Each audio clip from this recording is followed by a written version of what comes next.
আজ ভিডিওটা শুরু করলাম সন্ধ্যেবেলা থেকে। দেখো সন্ধ্যেবেলায় বেরিয়েছিলাম, গুড্ডি আমাদের বাড়িতে কয়েকদিন আসছিল না বলে ওকে ধরে বেঁধে রাস্তা থেকে নিয়ে এসেছি। আর দেখো আজকেও ঠিক সেম, কিছুতেই উঠতে চাইছে না। দিদি ওকে অনেক কষ্টে ওকে উঠিয়েছে। ওর কি জানি কি হয়েছে, এখন না আমাদের বাড়িতে আর থাকতে চায় না। ওকে ভালোর জন্য রেখে দিত, আর ও যেতে দিই না বলে চিৎকার করে, এর জন্য কিন্তু আরও থাকতে চায় না। এই দিনকে রাস্তায় বেরিয়ে দেখছি গুড্ডি কতটা রোগা হয়ে গেছে, আর কিছুতে আমাদের বাড়িতে আসতে চায় না। বাধ্য হয়ে ওকে বিস্কুট দিয়ে চলে এসেছি। আর আজকেই ঘন্টু রিপোর্টটা আসবে, যে কি বলবে সেজন্য কিন্তু খুব টেনশন হচ্ছিল। আমরা কিন্তু সকাল থেকে ফোন করছিলাম যাতে রিপোর্টটা তাড়াতাড়ি পেয়ে যায়, কিন্তু ওখান থেকে যে রিপোর্ট করতে এসেছিলো রক্ত, সে বলছে রাত 9টার আগে নাকি কোনোভাবেই রিপোর্ট দেওয়া সম্ভব না। তাই এর জন্য কিন্তু খুব টেনশনে হচ্ছিলো যে রিপোর্টে কী আসবে না আসবে। ঠিক পরীক্ষার রেজাল্ট বেরোনোর আগে ঠিক যেরকম ভয় হতো, আজকেও ঠিক কিন্তু সেরকমই ভয় লাগছিলো যে কি বলবে না বলবে। আর ওদিকে দেখো আমরা টেনশন করছিলাম, ঘন্টু কিন্তু ঘন্টুর মতো ঘুমাচ্ছিল। তারপরে দেখো ডাক্তারবাবুকে রিপোর্টটা চলে এসে ডাক্তারবাবুকে ফোন করে জিজ্ঞেস করছিলাম যে রিপোর্টে কী এসেছে না এসেছে।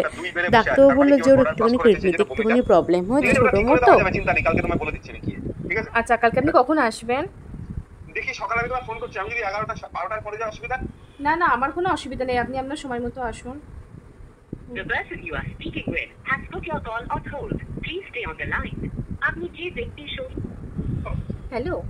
না বলছি যে যদি 11টার পরে যাই অসুবিধা আছে, বা 12টার পরে? না না, আমার কোনো অসুবিধা নেই, আপনি আপনার সময় মতো আসুন। আমাকে একটু আসার আগে ফোন করবেন, কিন্তু আমি একটু ফোন করে নেব। আচ্ছা ঠিক আছে, তুমি তাহলে 12টার পর 11:30টার সময় আমাকে ওর কাউকে কি ভাত দিতে পারবো? হ্যাঁ, তুমি ওই যেটা বলবো সেটা করবে। ওষুধগুলো চলুক, আর কিডনির একটা মোটামুটি ট্রিটমেন্ট করে দিলে ওটা ঠিক হয়ে যাবে। ওইটা বলো। আচ্ছা ঠিক আছে। তুমি ভালো সময় ফোন করেছিলে, নাহলে কিন্তু এই কুকুরটাকে বাঁচাতে পারছে না। কিডনিটা কদিন পরে আরো ক্রিয়েটিনিন বেড়ে 4.5 হয়ে যেত, বুঝতে পারছো? দেখো তুমি নিজে ক্রিয়েটিনিনটা দেখো, মার্ক করে দেখিয়ে দিচ্ছি তোমাকে। দেখো ওই কিডনি রিপোর্টে চলে যাও। কিডনি রিপোর্টে দেখো ক্রিয়েটিনিন বলে একটা অপশন আছে, মানে 1.42 হয়ে গেছে। ঠিক আছে, বাকি মোটামুটি ঠিক আছে, লিভার ঠিক আছে। প্রোটিন খাবার দিলে উঠে যাবে, কারণ কিডনিতে যেহেতু প্রবলেম আছে।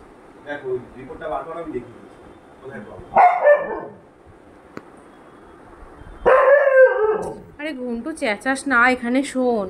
ক্রিয়েটিনিনটা একটু বেশি আছে, যার জন্য বমিটা এটা শুরু করলাম পরের দিন থেকে। দেখো ডাক্তারবাবু এসেছে, ওকে কি করতে হবে না করতে হবে সেগুলো একটুখানি বলে দিচ্ছিল। অনেক আগে থেকে ওর একটা বমির একটা প্রবলেম হয়ে গেছে। ডাক্তারবাবুকে বলেছে পরপর 5 দিন ইনজেকশন দিতে হবে, আর একটা 2200 টাকার ওষুধ খাওয়াতে হবে। কিডনিতে মেন প্রবলেম হয়েছে, সেদ্ধ জিনিস দিতে হবে। বিশেষ করে এখন ভাত খাওয়া 7 দিনের জন্য অফ। ততদিন না ও ওষুধ টষুধ ঠিকঠাক করে বমিটা বন্ধ হচ্ছে ততদিনের জন্য। ততদিন কিন্তু ঘন্টু ভাতও খায়নি 7 দিন ধরে। আর ডাক্তারবাবু সেটার জন্যই আমরা কথাবার্তা বলছিল, কী করতে হবে না করতে হবে সেগুলো একটু আলাপ আলোচনা করছিল আমাদের সাথে।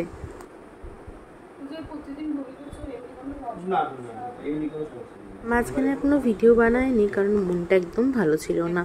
দেখো রাত 1টা বাজে, ঘন্টুর কিন্তু বদমাইশি শেষ নেই।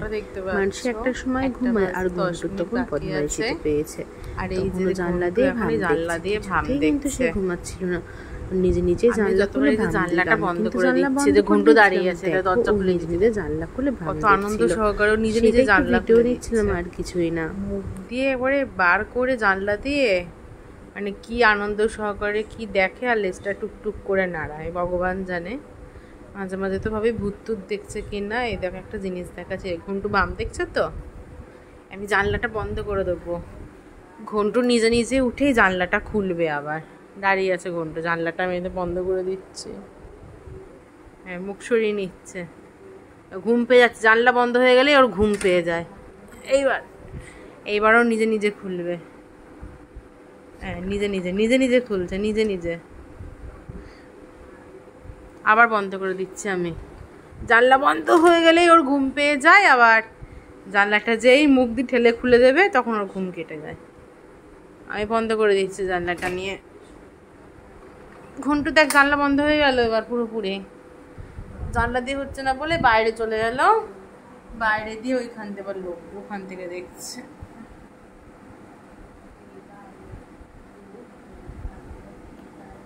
ওর রাত্রিরে ঘুম আসে না, সকালবেলা হলে ওকে দেখতে পাবে না বলে ওইখান দিয়ে বারান্দার ওখান দিয়ে দাঁড়িয়ে দাঁড়িয়ে ওইখান দিয়ে লোক দেখছে। ভাবা যায়? এখানে এ দেখা দিচ্ছি, এদিকটায়, এদিকটা খুলে দেবো, এদিকটা খুলে দিই, তুই ভাম দেখবি। যা এদিকটা খুলে দিই, আয় আয় দেখ, আয় আয়। বাবা কত আনন্দ, ভাম দেখতে পাচ্ছে না বলে। এটা খুলে দিচ্ছে আমি, বাকিটা তুই খুলে নে, তুই খুলে নে, খোলা আছে দেখ, খুলে নে, খোল, জানলা খোলা আছে, খোল, তুই নিজে নিজে খোল। তো জানিস ওই দেখ ব্যাস এখন জানলা খুলে ফেলেছে ব্যাস আমি একটু ভালো করে খুলে দিচ্ছি দাঁড়া দেখ ভালো করে দেখ দেখবি যখন কষ্ট করে দেখবি কেন ভালোভাবে দেখ এনে হ্যাঁ গুটি গুটি পায়ে হাসিও পায় গুটি গুটি পায়ে এসে দেখ ভালো করে দেখ কি দেখ আর লেজটা এই যে লেজটা টুং টুং টুং টুং করে না টুং টুং টুং লেজটা মাঝে মাঝে খুলে যায় আবার নিজে নিজে লেজটা গুটিয়ে নেয় কি দেখে লেজটা নিজে নিজে তারা খুলে ফেলে আবার যে লেজে হাত দিয়ে তখন অটোমেটিক লেজ খুব তাড়াতাড়ি সুস্থ একটা রাউন্ড আছে ভিডিওটা এখানে শেষ করে দিলাম, দেখো অন্য কোনো ভিডিওতে।